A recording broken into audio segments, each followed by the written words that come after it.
Stokes flashes it away through the covers for 4, and England have won the match.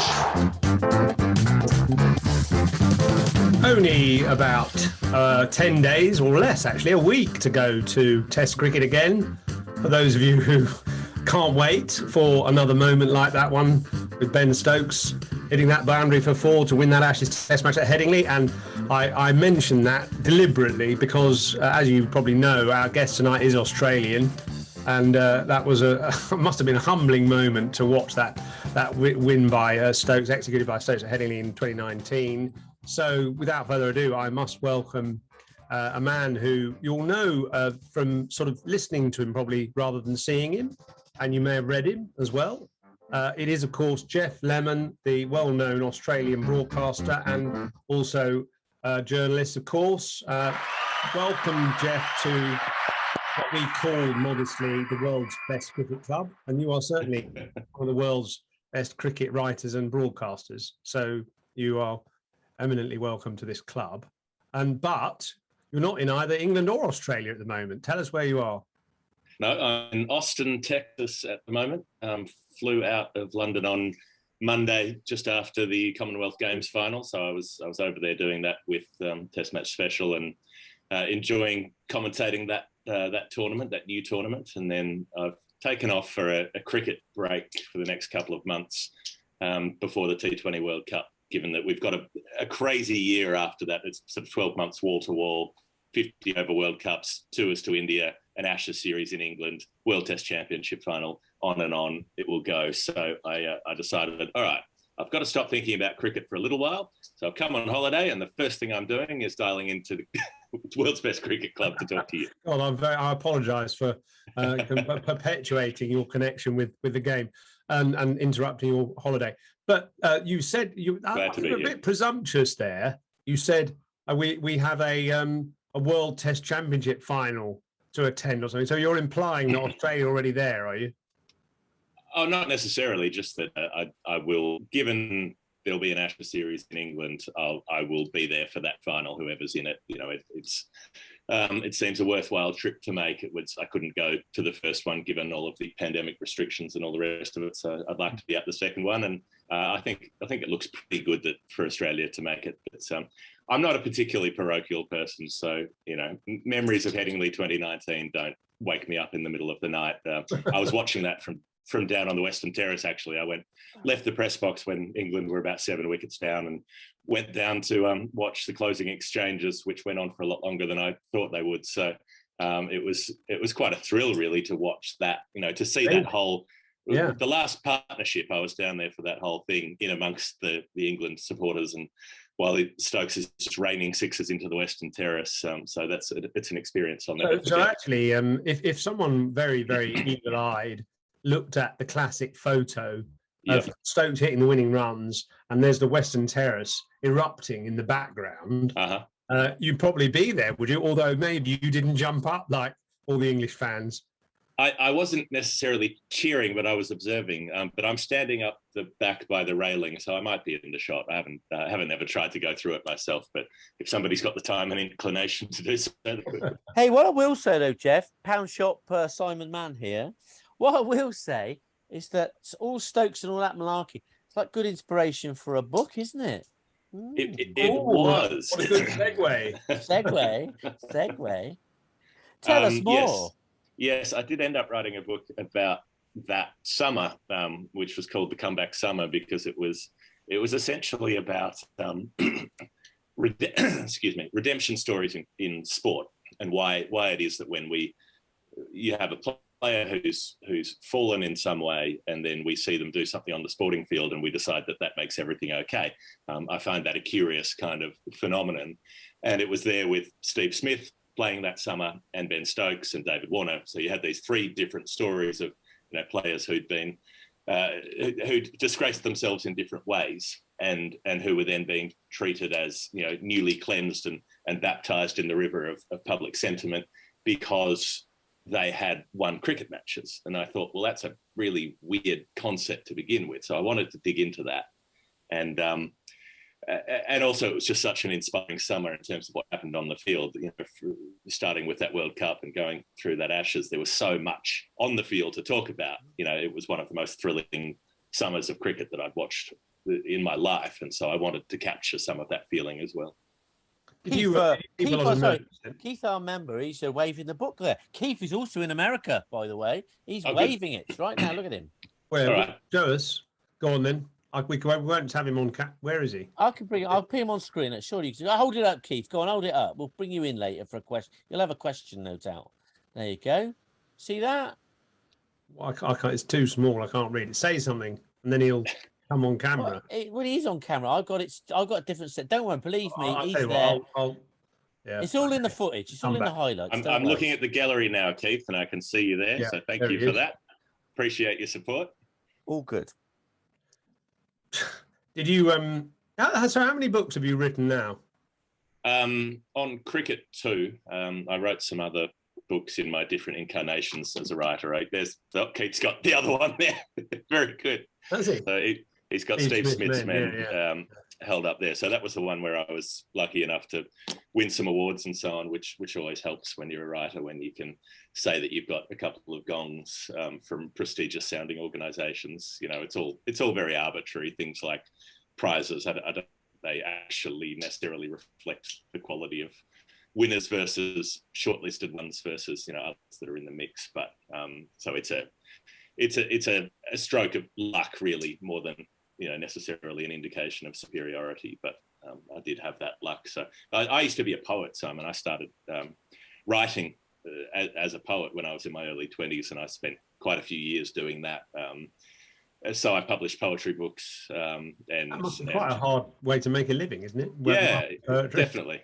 Definitely. Well, so there's, you know, there was quite a rich culture of live writing events in Melbourne where I lived at the time, and so I made that my stock in trade, and I went on tours and, you know, went to writers' festivals and things like that. And you can get paid along the line here and there, but it's not a lucrative profession. Are you the Australian Poet Laureate then?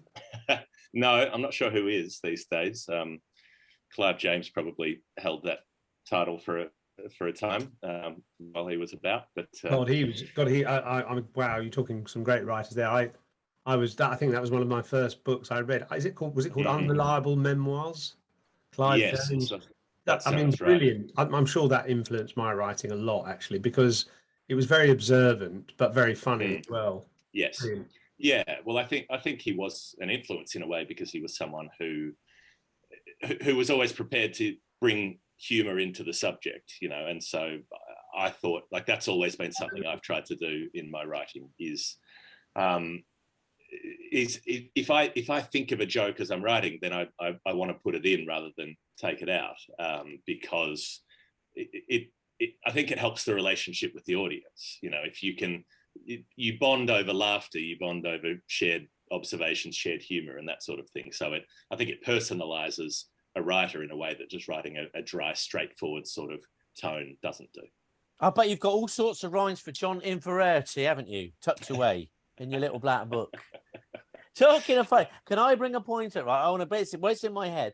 This happened last week. You were commentating. You'll know this because you said it, right?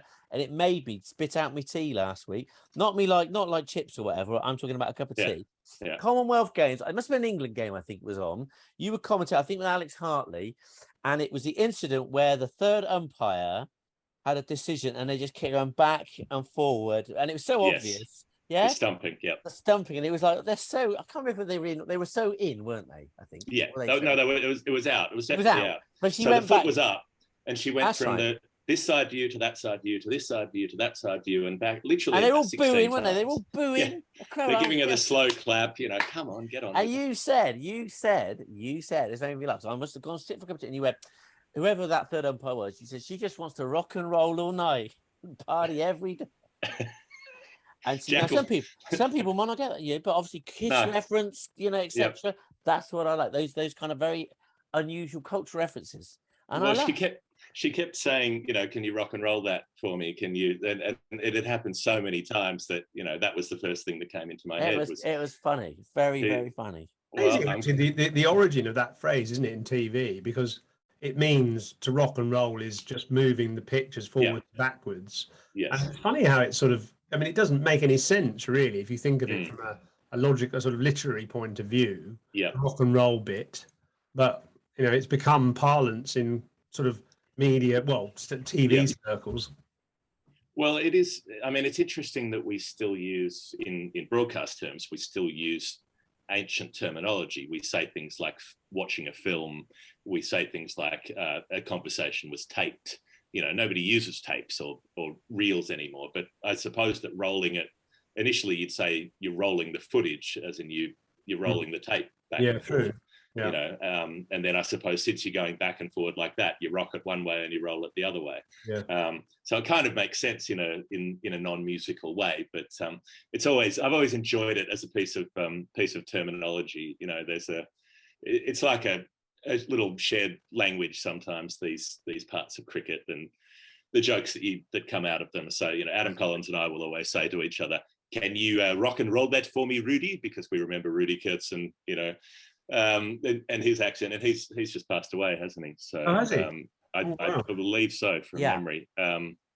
So I thought of him fondly when I heard that, and the voice coming out from the third umpire box in the early days of the third official.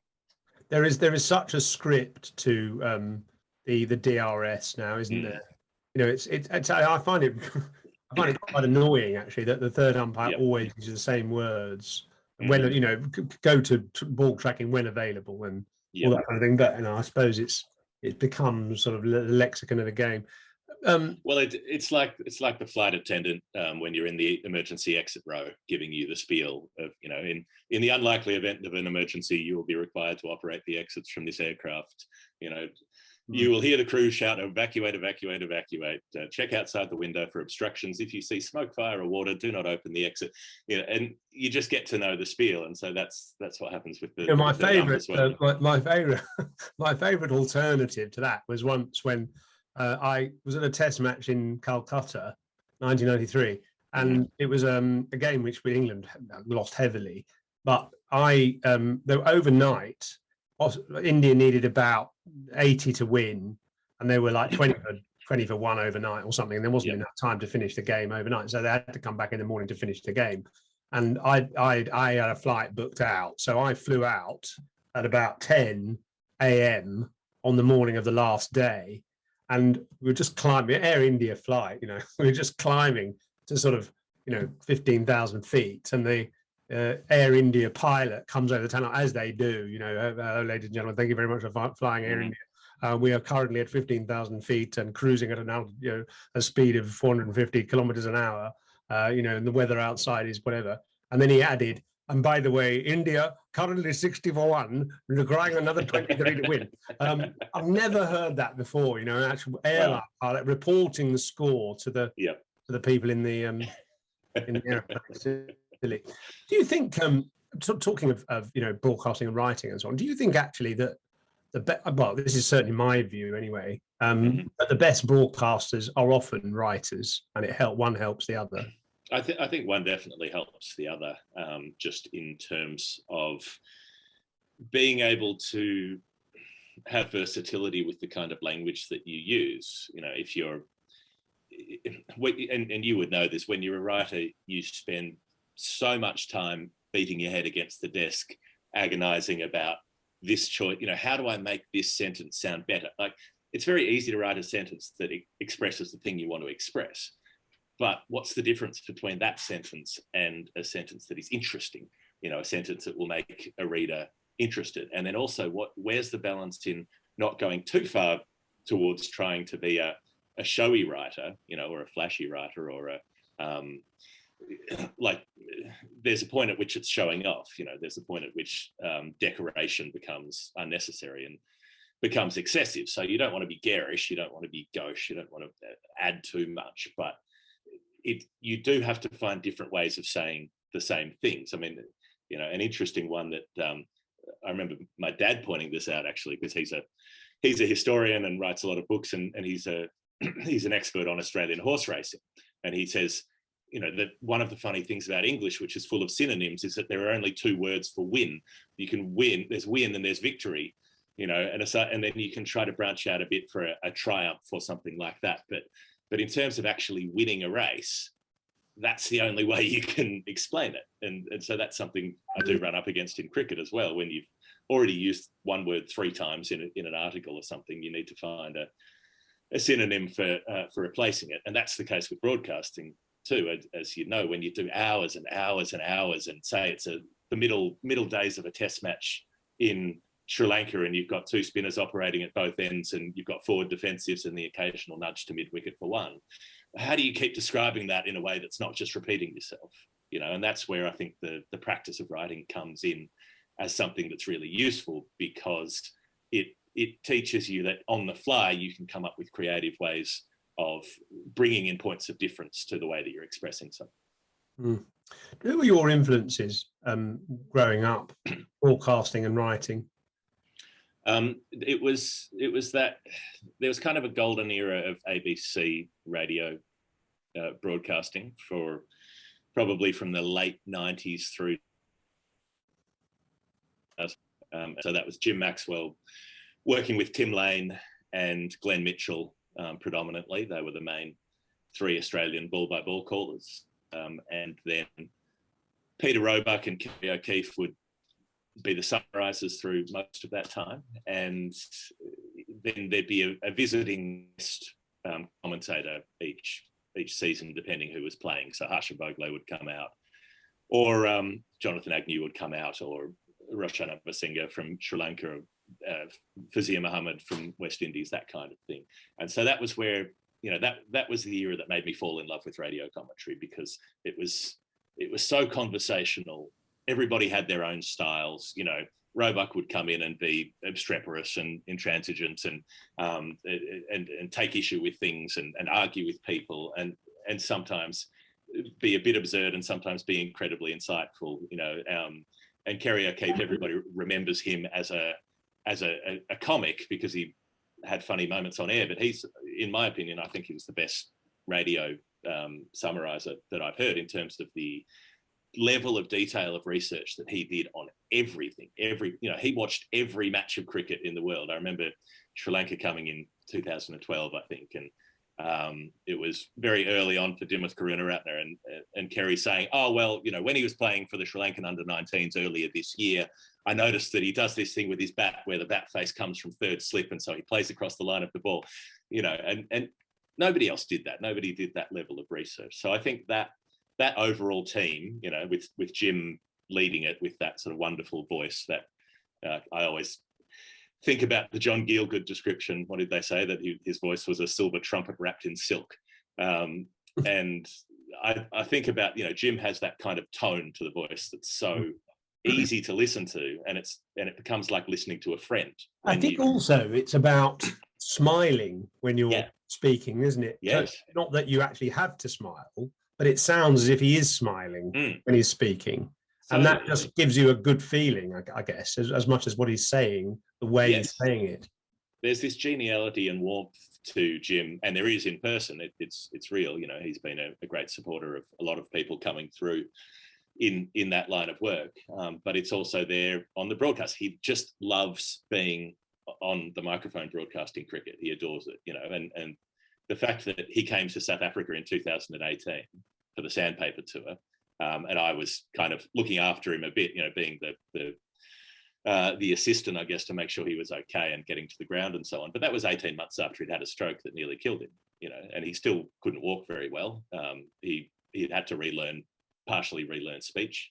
And then he was back on the microphone for that momentous tour. And it was a great addition, a great asset to such an important tour that he was there, you know, but he was just thrilled to be back. He was so happy to be broadcasting cricket again. So yeah, that love for the game, I think, had a big influence on me. Tell us about your podcast, because those who don't know, you do the final word with Adam Collins. What is that a sort of? Is that a passion? Is that something you now feel you need to do? How did it start? You know, and where's it going? What's the kind of? And you also seem to do 15 shows a week, don't you? We do a lot of shows now. So it started out in 2015 at the Ashes in England, and we just did I think we did about 6 episodes. We did one after each test match, and that's why it was the final word. It was, you know, I think we did one at the start, no, maybe one at the start and then one after each of the 5 tests. So it was the final word on the test match. That's just been, we'd get a couple of guests on, you know, and we did probably 3 years of just doing it sporadically. We would do it when a series was on, and then we'd stop for 6 months, and we just did it for fun, really. We just enjoyed, we liked the format. We liked, and I think with Adam and I, because we're both freelancers, but we work together a lot, and so we would inevitably have a couple of phone calls a week for an hour or more talking shit about the cricket. That's just what we did. So we thought it's actually not hard to record this, formalize it, yeah, and start putting it out. And so in 2018, we signed up with a small label in Melbourne, and they were able to help with the production side of it, with the editing, because I used to do that myself, and it took vast amounts of time. You know, I can do audio editing, but I'm not trained in it, so it was inefficient. And the label said, all right, we'll assign you an editor. They'll do the show. You just record it and send it to them. And that means you can record weekly without having to worry about the time it takes to put it up. So from the very end of 2018, we started doing it weekly. And then during the 2019 World Cup, we said, we'll do a daily show through the World Cup, the short ones. So the weekly show might be an hour and a half. The daily show would be 10, 15 minutes. We'll just talk about the game that happened today, tell people what happened, because there was a big audience in Australia who was asleep overnight, and they would wake up in the morning and listen to the daily show. And so the numbers went crazy through that World Cup, because it was such a useful thing for people, and that really got us going. I've got a question about the podcast, right? And it's like, it's why Simon invites me on, to come at it from different directions, right? It's just because I love your podcast, right? But I want to know, you know, those Brick Lane Brewery adverts, that you do. Obviously, you're not doing it at the moment because Advanced Hair Studio, give them a massive plug there, Simon. Sorry if that causes offence. Brick Lane Brewery advert. That voice that does those, right? Who is that person? That is Jay Mueller, who is an American fella who now lives in Melbourne and who runs the label, which is called Bad Producer. And he's got this incredibly kind of sonorous, deep voice. And he says, now I'm going to tell you about Brick Lane, which some people love. And, it's basically the cinema voice, isn't it? Yeah. Cinema trailer voice. Yeah. This summer, only one man can change the world. It's not. What was that? There was a guy who used to advertise Brute, wasn't there? Brute 45, who had that kind of voice as well. But is he the head of your production company then? Yeah. So he runs it's like being on an indie music label. They've got about 12, 15 podcasts, something like that on the label. They're fairly choosy. Most of it's not sport. Most of it's sort of, they've got comedy podcasts and art and literature and sort of different mix of things. So we thought that suited us more than sort of being in trying to get into some big stable or something like that. There's a strong Melbourne connection. Adam and I are both from Melbourne, and you know, have a great fondness for the city. So that was what got us going to doing it weekly. And then we started doing this history show because we started getting contributions. So you run this on Patreon, and we also set up a Patreon. But instead of, and this happened accidentally, it sort of ended up happening organically, but instead of somebody sending us $2, they would send us something, you know, they'd send us $3.57, and $3.57 has a cricket meaning. And then we would try to guess what the number meant on the show. So then that creates a cycle where more people want to send in numbers because they want to be part of the show. We start getting enough that we spin it off into a separate show where we just do these numbers. And then we end up telling these elaborate stories where we'll say, you know, I'm going to tell you about the 357 that Pervez Akhtar made for Central Bank Lahore against Pakistan Railways in 1957 or whatever it is. And we'll go and research that story and then bring the story onto the show and tell the story. And so that's become the second show in the week. So we'll do a sort of weekly news show. Sometimes we'll do a long interview, and then we'll do the history show on the weekends. And then sometimes we do the short daily shows as well. So that's why, as you say, no, it can end up being about 8 days a week that the show comes out. I've noticed, Geoff, I have noticed that one of our members, John Lansdale, he won some Brick Lane tokens, right? But what are the repercussions of being in England with that map? What can he do with that? Well, he can give it to someone in Australia. He has to find someone in Australia he likes, because they're a very Melbourne brewery, and they're not yet available in the UK. I'm sure they have expansion plans. He said he gave them to him. Wasn't it lucky? He had a friend in Australia. Well done, John. Has he made a friend in Australia because of the Yeah. nickname tokens? Just never know. Well, 24 cans of the best. You can't beat that. You can't. So look, let's just talk a little bit about, before our members get involved. Let's talk about the state of cricket.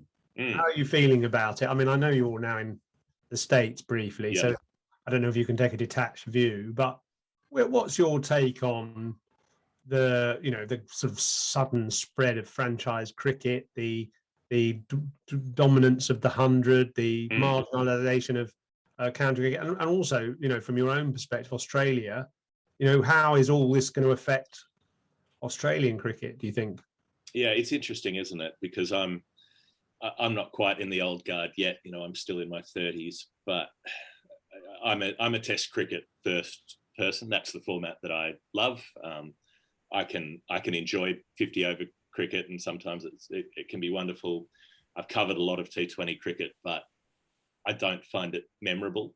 It's a bit different in the women's game because T20 often is the premier format there, but particularly men's T20 cricket. It's not easy to write about, is it, T20 cricket, unless you get stats, really? Well, and it's because in a lot of ways results can come down to dumb luck.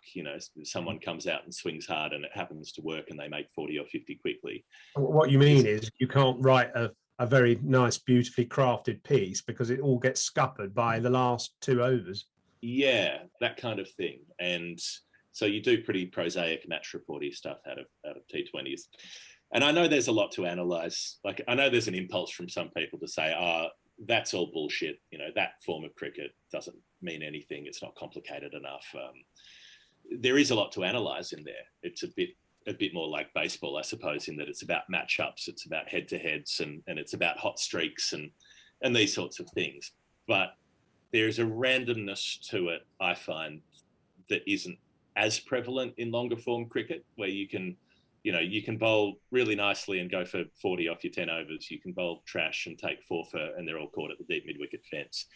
And that doesn't tell you anything about how good a player is or isn't, or how good their performance was. It tells you about whether chance falls their way. And when I was just starting university, I used to work in the casino in Melbourne on the roulette tables, and so I've had a strong interest in probability ever since. And in some ways, cricket results, the sequence of results for players can be about probability rather than about ability or form. We always talk about form. If a player's made a few low scores, they're out of form, but you're always likely to fail more than you succeed in cricket. So strings of probability can say that sometimes you will bowl like shit and still take 4 for 20, and sometimes you will bowl well and not. But that feels exacerbated in the shorter form. So it's not something that I look forward to, the increasing amount of T20 cricket, just because I find it less memorable, less meaningful, less story driven and character driven. We were talking about the state of world cricket, and so where were you going with that? Well, I'm anxious about the recent developments with the IPL buying up franchises in other countries, in South Africa and in the UAE, because maybe it's just that this is what I'm used to. International cricket is what I'm used to. That's what I value more than the domestic stuff. But what I find really interesting is that there's this sort of overwhelming view that T20 domestic stuff will gobble up more and more of the year. I mean, the IPL has just been sold for $6 billion. So how can it not? Why wouldn't they? Why wouldn't they try to make it bigger and try to make more money and try to turn it into the English Premier League football, if they can, and have it running for, 11 months of the year, if it means they're going to make more and more money out of it. That might not work. It might kill the goose that lays the golden eggs. But I'm sure there'll be more expansion before there's contraction. If a correction arrives, it will only arrive via the market, not via the restraint of the board. And if you're if you're the BCCI, why and you mainly enjoy having the most power in world cricket. Why would you not make as much money as you can? And it always comes back to the Gideon Haigh line about, does cricket exist to make money, or does income exist to help us have cricket? There's always that lack of perspective that the cricket is the point. Playing the game is the point. The enjoyment is the point. Cricket boards are not businesses. They're not honor bound to make as much money as humanly possible. So the board of any commercial enterprise will say, our job is to, what's that great phrase? Maximize value for shareholders. That's their reason for existence. It's not the reason for a sporting organisation to exist. Cricket Australia doesn't exist to try to make as much money as possible. It exists to run the game of cricket in Australia. And so often the boards are packed with corporate types, and they don't realise this. They don't accept that that's not actually what they exist to do. But the IPL's given India so much power financially that it's no longer dependent on any other country, really. Apparently, but this is the point I'm getting to, is that all of these leagues, all the South African one, the UAE T20, they're competing with the Big Bash for big name players and all of the rest of it. This may change in the future, but all of them at the moment depend for their marketability on international cricketers. They still need international cricket because that's where players get the credibility and the profile that makes them an attractive buy, that makes them someone whose name you can use to sell shirts, someone who will get people through the gate. So the broadcasters complaining about the lack of marquee players in these T20 competitions. They're not complaining about the lack of T20 journeymen.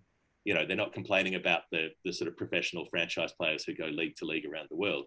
They want AB de Villiers because of what he did for South Africa. They want David Warner because of what he did for Australia. They want Jofra Archer because of what he did at Lords in 2019. They want these players because they've got the profile of playing international cricket. So if you kill off international cricket in order to have more domestic stuff, maybe eventually you get stars being made in the domestic leagues. But for the moment, all of the currency of the domestic leagues relies on international cricket and the status that gives to players. Because football would be one example of sport which does generate. I mean, I don't know how much someone like Mbappe's played into international matches, but he's made his name, primarily in, what did he started in France, and obviously now I've forgotten where he is actually. He's at PSG. He's at PSG. PSG, yeah.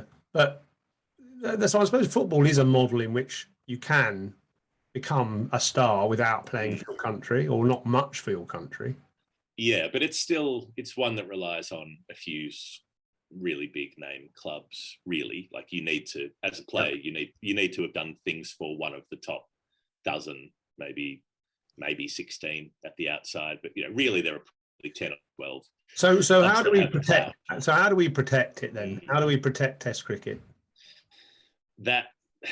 It's about a lack of self-interest, and that's why I'm anxious about the future of it, because fundamentally, we often complain about the ICC. The ICC is just a member organisation. It's not an independent body with its own clout. It doesn't make the rules. The rules are made by its members, and that means effectively the rules are made by England, Australia and India, because they make the money, they control the purse strings, they get the biggest cut of revenue. They're the teams that decide the fortunes of other countries by whether or not they will tour other countries and allow them to sell the broadcast rights and make cash. So those three boards, they're the ones who take the lion's share from the ICC events and all the rest of it. And they're the ones, the amount of money that India make out of the IPL now, they could fund all of international cricket if they wanted to. Cricket Australia is making less out of the Big Bash, but they're making some. And England are losing money with the 100 initially, but the idea is to turn that into a profit maker fairly quickly. So in order for Test cricket to thrive, what it needs is for those three boards to get the other boards in line with them to say that it needs to be prioritised, which means that there needs to be a central ICC fund that helps offset the costs of playing Test cricket for the smaller countries, because they mostly lose money when they play Test matches. It's very expensive to stage a Test match. You have to rent a ground for 5 days. You have 5 days worth of security and staffing and all of the rest of it. And if you're, say, Ireland, you can't sell the broadcast rights for very much. If you're hosting Sri Lanka or Pakistan or New Zealand, you're not going to get much money, and you're unlikely to host India or Australia or England, where maybe you could make some money off the broadcast rights. So, I mean, the Irish said that the test they played at Malahide against Pakistan cost them €500,000. That's one test match. So the only way that the smaller, less wealthy boards can afford to keep playing test cricket, and the test cricket could expand to other teams, is if there's some central, socializing the cost of putting test cricket on so that it can be staged. And of course, actually, it's not only about staging the test match, it's also having an infrastructure, first-class infrastructure that allows you to use those players. Exactly. All right, let's get everyone involved here. So, Norts, do you want to sort of open the phone lines? Right. Well, I'm going to bring Keith in, who's actually called himself Dara Ishmael Khan Disco today. Very good. He's always got all the references. So I'll bring him in, and there you go, Keith. So you can unmute yourself. Yeah, thanks. Oh, there you go. We haven't seen you for ages. Where have you been? Where have you been? Hiding. You've been hiding. Oh, he's silenced again. I silenced him. So rude. Is that better? Lovely. Norts, you're a very powerful man. That's all I can say. It's good to see you guys again. Long time. And Geoff, big fan. And just it's interesting for me in my little Brady Bunch setup here. Simon, you're next to Geoff, and maybe that's the way it's supposed to be. But then I cast my mind back to how useful your podcasts and Zooms like this with the world's best cricket club, et cetera, really helped me get through COVID personally. And I just want to thank you all so much for getting me through that. And I have a lot of gratitude. Thank you very much. It's a pleasure. It's literally one of the best things about doing the show that we do is hearing from people who wanted the company, and the fact that we're able to sort of be a friendly voice in someone's ear for a couple of hours a week when they need it. We feel very humbled by that. We were happy just to have anybody listening in, when we started doing it. So to have the kind of audience we've got now, which is, the show's going really well. We're, I think, just about to pass 5 million downloads on the show over the last 3 or 4 years. So, to be able to connect with people is part of the magic of the internet. Yeah. So I appreciate. Cheers, Geoff, on that. So Geoff, I'm kind of curious now that enough time has passed. Have you had further interactions with David Warner, just even off to the side? And how is the relationship with David Warner these days? I wouldn't ever say we had a relationship per se. We are around one another some of the time, but it was pretty okay. I mean, David Warner is sort of like I wrote about in the book. He's a more complex character than some people give him credit for, and one of those things is that he can be pretty sanguine about criticism.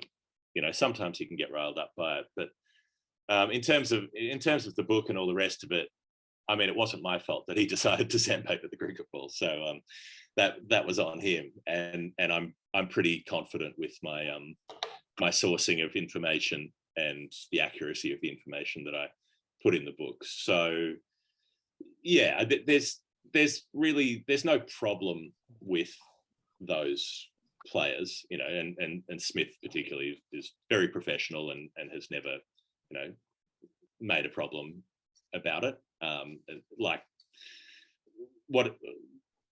sure they haven't read the book, but I'm sure they probably got a description of it from their managers or whatever it was. But the book only existed because of what happened, because of their choices. So I don't think they could really choose to get pissed off at me about it. Yeah, cheers, thanks. It's funny. It's kind of it's awkward, isn't it, when you're around those people and you don't really know what they think. And yeah, I mean, I've encountered lately some real animosity from Johnny Bairstow, and I don't know, I've no idea why. And I mean, somebody passed on sort of third hand that I did a book launch with him about 4 years ago, and apparently we cleared every subject before the show, which was a live show at Headingley, and he said he didn't want to talk about his dad and all this stuff. Absolutely fine. And so we didn't talk about it. But the rumor came back afterwards that apparently I tried to steer it towards talking about his dad, which I didn't believe I did. And Right. he sort of basically, kind of blanked me since. But it's weird how those sorts of different insecurities or issues kind of surface and you don't really know why or how to deal with them actually. Yeah. I mean, the way I look at it is I'm there to do a job, which is to be honest and be frank about what's happening. And so that's my primary responsibility. I'm not really a newsbreaker. I do analysis more than like I'd even hesitate to call myself a journalist. I'm more likely to describe myself as a writer.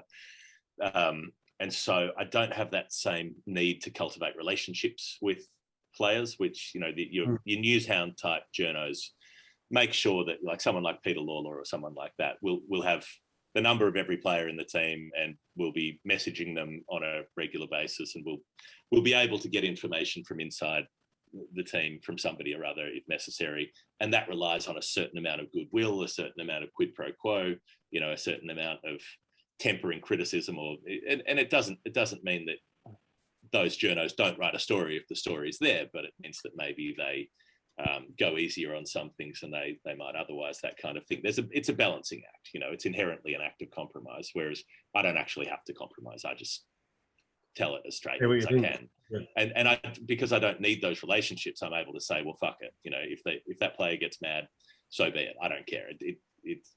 I'm not out there to upset anybody or make them unhappy. I'm not deliberately cruel about things, but if the way that I report something makes somebody upset, I see it as their issue, not mine. Right, I've got Will here. Will's on screen and he's ready to fire away at you, Geoff. Hello, Geoff. Hello, Will. And Simon, hello. Again, same as Keith, actually. This is the first session I've been to in quite a long time. So, yeah. And, Geoff, it's been nice to hear you and all that. Just before I ask my question, I like the episode with Graham Gooch. Graham Gooch plays kind of locally to where I play cricket, so it's quite nice to hear a little bit about his background and everything. And I've thought that you and Adam did that really well. So that was very nice. My question is related to is kind of a similar one that Simon raised earlier about the state of the game. Now in England, when the Ashes takes place, we define it in this country. It kind of basically it defines you as a player. Now, would you say it's the same as, say, being in Australia, or so if say so and so doesn't score runs against the lower ranked team, so the Pakistanis, all that kind of like the basically big six teams. Would you say that kind of defines them as a player, or defines them like going into the Ashes, or not really?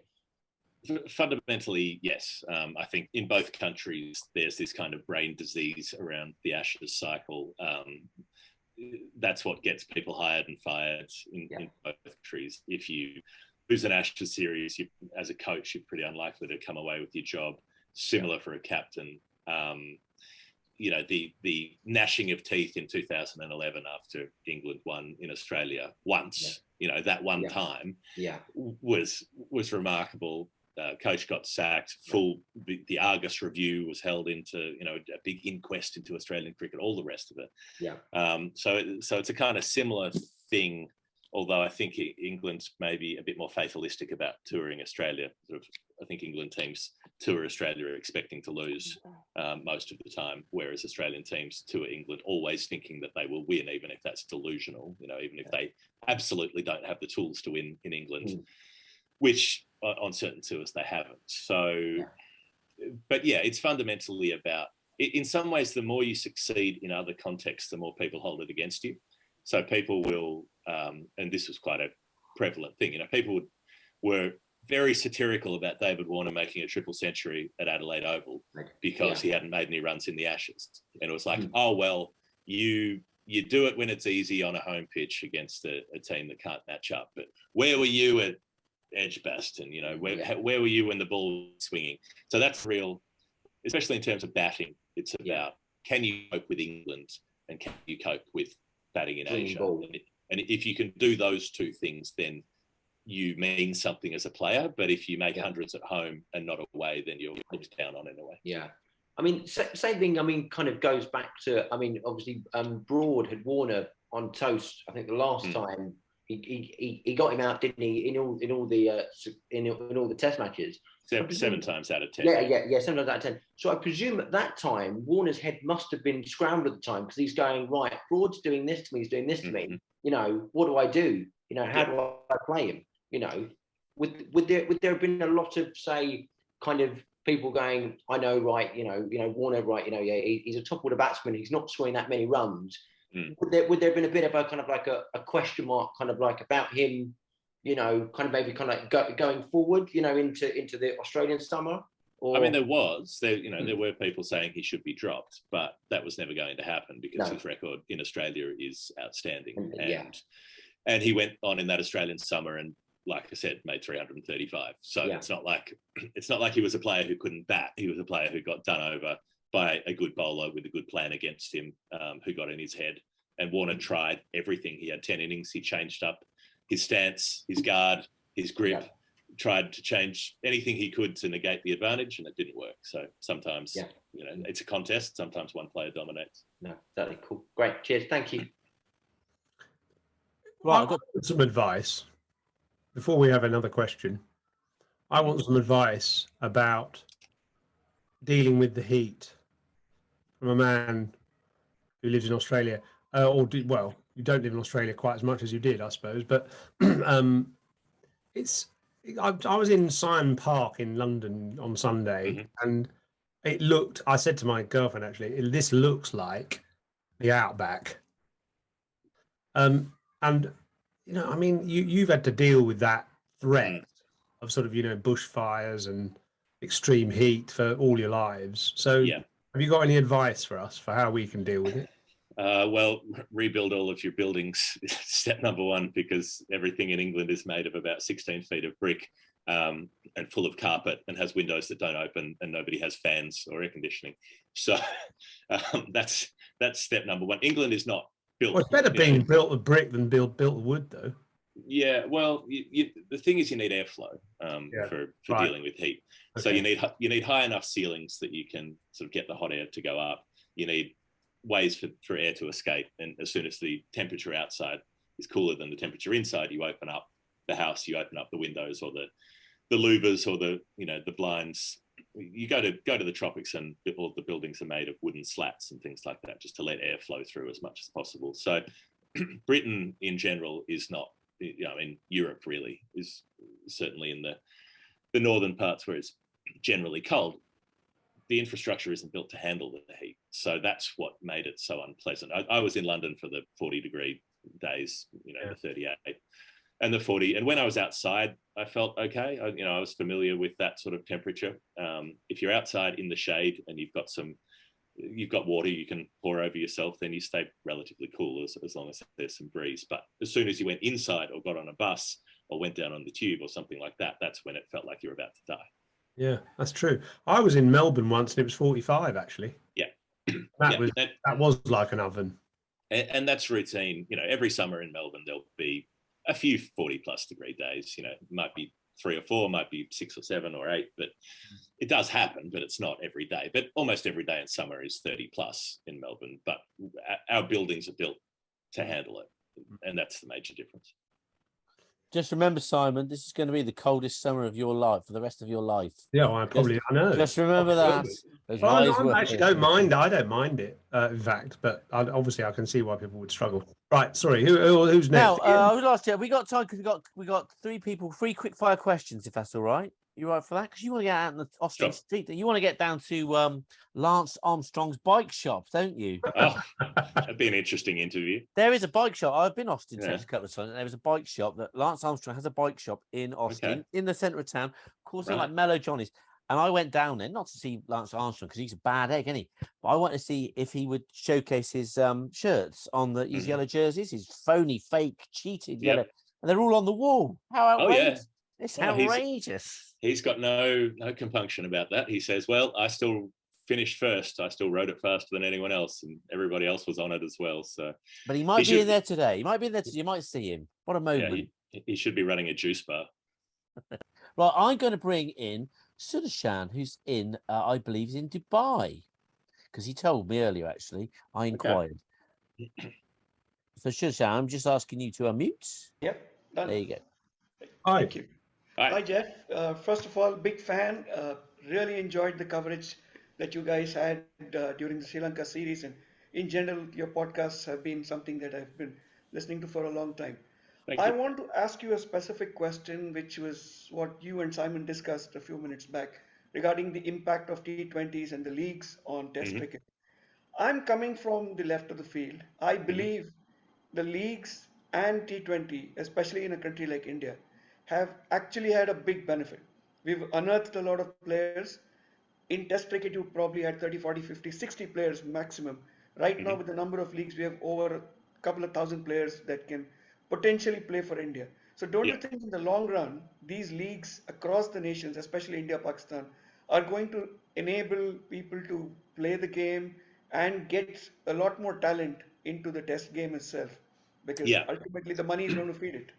I think that's right, to a point, and it's the same model if you look at something like the Women's Big Bash in Australia, where the reason that the Australian women's team is so far ahead of everybody else now is because they have 8 domestic teams, played it again, got good overseas players in, played a high standard for the last 7 years now, and that has built up the domestic ranks. So it is true to a point, but then there's also a tipping point where every country can't have a league with free airtime that allows it to have the amount of attention that every country wants. So basically, every country wants to have an IPL, and no country but India can have an IPL because they don't have the population, the finances. It's delusional that other countries think that they can set something up that will be as popular, and particularly if the current situation persists where Indian players aren't allowed to play in other leagues, whereas everybody else in the world goes to India to play. So the IPL is its own thing. It's just a question of whether, with the IPL influence in other countries' leagues, whether they basically attempt to make those mini IPLs that need as much headline airtime, that need to be in the spotlight. Because if those leagues can run concurrently with international cricket, that's fine. But these leagues all want the top line international players. And like I said earlier, those players are the ones who've become famous and well regarded because of what they've done in international cricket. So the leagues inherently need to take players out of international cricket in order to get the level of prominence that they want for themselves. So that's where, something like the IPL, if it was just the IPL for 2 months of the year for the rest of time, it would be fine. But with the proliferation of leagues, it means the balance will shift. It'll either have to shift away from international cricket, or those leagues will have to agree to run underneath international cricket, which I don't think they will be wanting to do. But I know what you mean, actually, Sundarshan, because my argument as well is that, look at India, for instance, that, Rahul Dravid always said, if you were an aspiring Indian player 15, 20 years ago, only 15 of them would ever get selected for India, and the rest kind of pretty much fell by the wayside. But now, with the opportunity to play IPL and other leagues, and also coach and be other kind of support staff as well, there's a whole world of opportunity for people who love cricket, either playing it or analysing it or whatever. It's created a fantastic market for cricket players, which didn't exist before. Now we've got Ian. Ian's on the Ian. Have you got? Are you with Grape? I am with Grape. Yeah, let's see that. Yeah, always with Grape. Well, there, nice one there. A nice little 79. Right, Geoff, the floor is yours. Geoff, great to have you. And sorry I wasn't around earlier because of all the sessions recently. It was one I was looking forward to most.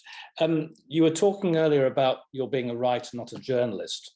And this is a sort of question from one writer to another. Who's your role model as a writer? And how would you characterize your writing style? Because I was saying in a text earlier that I saw you and Yoza and perhaps Gideon Haigh occupying a particular niche in the cricket world. What's your take on that? Yeah, I guess that's, it's good company to be in if that's the way that you see it. In terms of influence, initially it was probably Roebuck.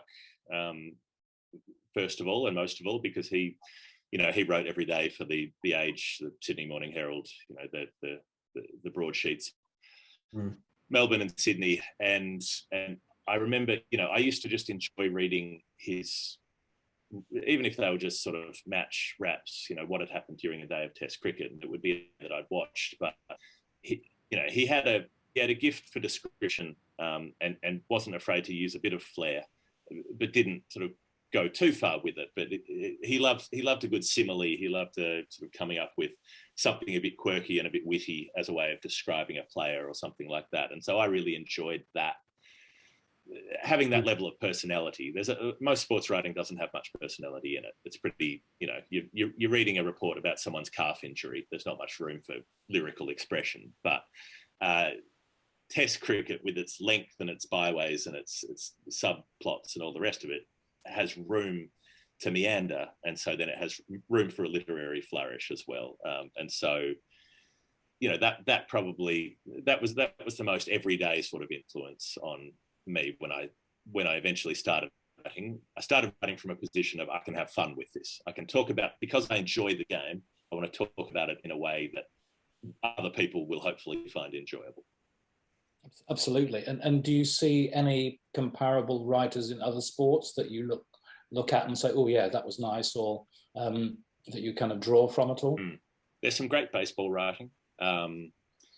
There's Norman Mailer's boxing writing. There's an American contemporary writer called Wright Thompson. I don't know if you've come across him before, but he writes mostly on baseball, some American football, things like that. It's as in Wright, spelled W-R-I-G-H-T, Wright Thompson. Wonderful writer though, incredible turn of phrase, understated but extremely literary. And it's writers like that where you read it for the craft rather than the content. So he'd be my number one sort of current writer going around, and probably David Roth, who writes for Defector. He's the most entertaining sort of current sports writer that I follow as well. How do you spell that one? R-O-T-H. David Roth. Okay. Yeah. But not David Lee Roth. That would be something completely different, wouldn't it? Yes, that would Ian, be. And who not do you Philip read? Roth. Oh, Who do you like reading, say, from other sports? I've got to unmute him again. I've been powerful there. There was a guy some years ago, Simon, called Dan Jenkins, who wrote about golf for Sports Illustrated. And he wrote a book called The Dogged Victims of Inexorable Fate, which is a classic, which talks about Arnold Palmer and his round at Cherry Hills, what was it, 65, which still brings tears to my eyes. And Bolton, who wrote Ball 4, which is a sort of a very sort of un-PC book about baseball. Yeah, and Hunter S. Thompson on the Super Bowl has also got to be one of the great pieces of sports writing. Now, I will say, I'm going to bring Andy in to bring the last question, but I will say, Geoff, if you want to write a poem about cricket, tonight's 100 game is having so many twists and turns, it's almost worthy.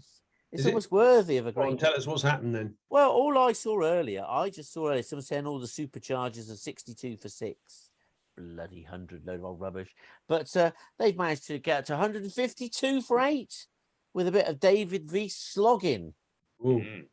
Not bad. See, you could dash off a quick haiku about that, couldn't you? Yeah. It's not a subject that lends itself to poetry, I'm afraid. Cricket. Here's Andy. Hi, Geoff. Hi, Andy. Good to have you. I just wondered, we were talking a little bit earlier on about future Test cricket, and I just wanted to get your take on comments made fairly recently by Ravi Shastri around Test cricket, around making Test cricket exclusively for the top 6 nations, excluding the others and leaving them to, if you like, I think he said, grow the game in white ball cricket.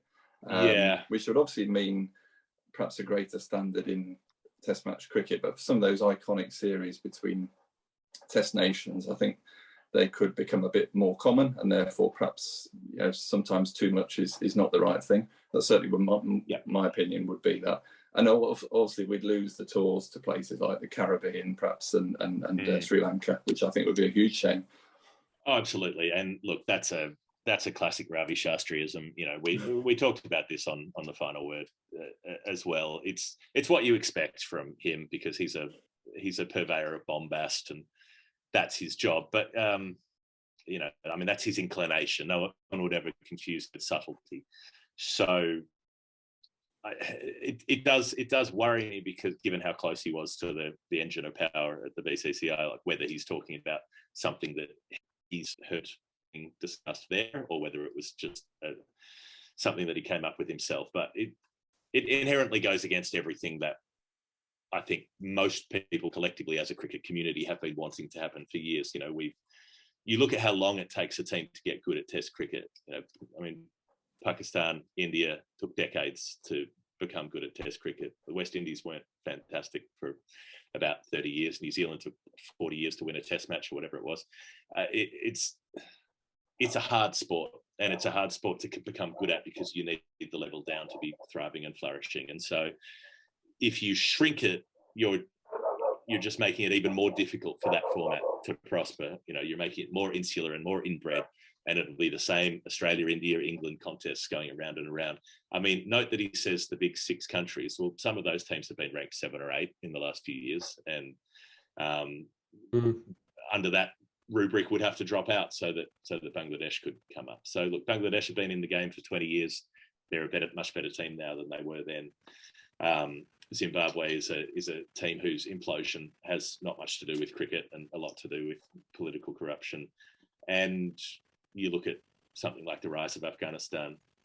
I don't think most people want to see a diminished, smaller, less ambitious game. We want to see Test cricket be played in more countries, because it's a wonderful, joyful thing, and we all understand how much we enjoy it. And cricket has a terrible problem with talking itself down. It's a terrible self-image problem. Everybody who likes cricket starts from a position of how bad the sport is, how no one likes it, and how it's too hard to sell, and how we have to make a different version so that we can try to sell it. Certainly, you know, in administration of the game, it is astonishingly frequent and consistent that the people running the game talk as though the game is absolute dog shit, and no one wants to buy it, no one wants to watch it, no one wants to go. But they do.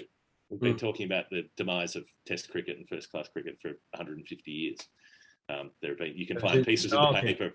Find pieces in the paper from the 1920s, from the 1880s, saying, "Oh, you know, the youth of today don't have the time or inclination to sit around and watch 4-day county cricket." Well, it's obviously nonsense. The game is still going. The pessimism isn't justified most of the time, but it needs that leadership from the 3 boards who have the money and have the power to help it spread instead of to try to cut it back. I totally agree with all of that. Thanks. Good. Well, good question. It actually, you know, we've been just making this film, Geoff, you won't know about, but Ian, there'll be music to your ears that we're actually finally hearing that this film is actually being sold now, the greatest game about the World Cup in 2019. And, you know, we just basically focused on how great the game is, not just the match, but the game itself. And hopefully we'll get a decent audience watching that. Just quickly, finally, people often ask me, Geoff, you know, you're young sort of students and so on, I want to be a sports writer. How did I get into it? And obviously I had an unfair advantage in a way because I was a player. But what about in your case? What would you say to a young player? How did you get into the writing and broadcasting game that you're in now? Well, I would say, you know, initially the only way to write is to write. You have to write every day, if not every day, at least every other day, if you want to become good at writing. So I think that was the advantage I had initially, was that I wrote in a way that was different to other people and it was interesting in its own way. You know, that leaned on humour more, that was more about storytelling. It was more about trying to make someone feel something about something that had happened. So, but look, I got into it by accident, honestly. I was writing, but I was doing other kinds of writing. I was doing music journalism. I was writing political commentary pieces. I was writing essays, you know, and I was writing poetry. And I loved watching cricket. So there was a website that was an Australian website called The Roar, as in the roar of the crowd, that would just take articles from whoever. So that they sort of had a stream of reader articles, and so you could send them an article. And so I sent them a piece just because I wrote a piece about, wasn't actually about cricket. I was living in Argentina for the World Cup, and when Maradona was coach in 2010. So I wrote them a piece about that, and they said, "Well, this is good. Why don't you become one of our staff writers? You know, and we'll pay you to send stuff in." And the pay was extremely low, but it converted into Argentine pesos very nicely. So I just started doing that for fun, really. So it's just, I think all of it's about finding a first opening somewhere, wherever, anywhere, even if you just start a blog and write on it. If your writing is good, then there's an opportunity that people will see it, and that it'll, particularly with social media, where things can get shared from it doesn't have to be on a big website to start being shared. If you're a good enough writer, then people will want to read it. If you're a good enough broadcaster, then, I mean, again, I did it myself. I started a radio station in my living room and called test matches off TV for fun, you know, and initially 50 people listening, and then a couple of years later 50,000 people were listening, you know. So it was extraordinary how the internet has democratized and opened up the lanes of access. And so then just being able to prove that I could do the thing meant that I was able to get the next opportunity to do it, and the next one. So yeah, 5 years after broadcasting from my living room, I was doing the World Cup on the BBC. It does seem ridiculous that happened, but I think it's possible if you've got to be good at what you do. And so you've got to put the time in. No one's a good writer without working at it. You have to put the time and the effort in if you want to be able to do it well enough. Okay, well, listen, we'll let you go because, you know, you've given us more than enough time, and I know you're trying to escape cricket. What are you looking forward to when you come back? You'll be back presumably for some of the tests or something. I mean, give us what you're looking forward to over the next month and a half. Yeah, well, I'll be back on deck for the T20 World Cup in October, so that's sort of my return to the field of combat, which should be an interesting one. You know, a global event in Australia, given that they had to put it off. It was supposed to happen in 2020, so eventually it will come around. I'm looking forward. I think what I'm most looking forward to is the increased rise of women's cricket. Like that's what I find really exciting, is how that's changing people's lives. You know, how that's revolutionizing life for the athletes who are involved, getting more and more people into it. You know, seeing queues of boys lining up to get autographs from female players, these sorts of things. That's where I think there's movement in a really heartening, positive direction. Whereas men's cricket, it's not everything's quite so positive. And what I'm looking forward to, but I don't think is happening, what I would really like to see happen, is cricket get a lot more vocal in looking at climate change and what the game can do to look after itself, because the game will be under threat. You know, that people like to pretend the whole thing's made up, but cricket is a game that's going to suffer. You can't make turf wickets and have players playing outdoors in the middle of summer if you're going to have droughts and 45-degree weather and all of the rest of it. Cricket's very vulnerable, and the response globally and from national boards has been absolutely piss weak so far. They've done nothing. They're still maybe talking about having a report or a meeting or this kind of stuff. They're not doing anything about it, and that is something that I would like to see change. I got one last thing before you go. When you get your undercut again, because cool guys have undercuts. Yeah, you know that to be true. I know. I've just got to. I just need to get a pair of clippers because I didn't have a set in the UK. So I'll be buzzed back in no time. Don't you worry. Back on. That's what I say. Well, thanks, Geoff, very much. Yeah, thank you. For giving up your time. It's a pleasure. Really nice to listen to you talking, and some good themes there. So hope we got some good material out of that and some good thoughts, good thought-provoking stuff. Enjoy in Texas. Check out the new grounds if you can, or find out a bit about it, because I think that's happening next year. That's another T20 tournament starting in probably July next year, America. So interesting to follow that one as well. Pavel Florin, given there's all these T20s are going to crop up at the same time, Pavel Florin's got a good chance of actually getting in the BBL, hasn't he? Literally. He could do. You never know. I mean, his enthusiasm is infectious. He's a wonderful man. There we go. So yeah, you are free to go. You're free to hit the streets. Yeah, exactly. Hit the streets. Go and have a pint of the amber nectar. Will do. Will do. Cheers, Lovely mate. to see you all. Thanks for Good the luck with it company. all, and we'll catch you at some point in the near future. Cheers. Okay. Thanks a Cheers, lot. good night. Cheers, Thank bye. you.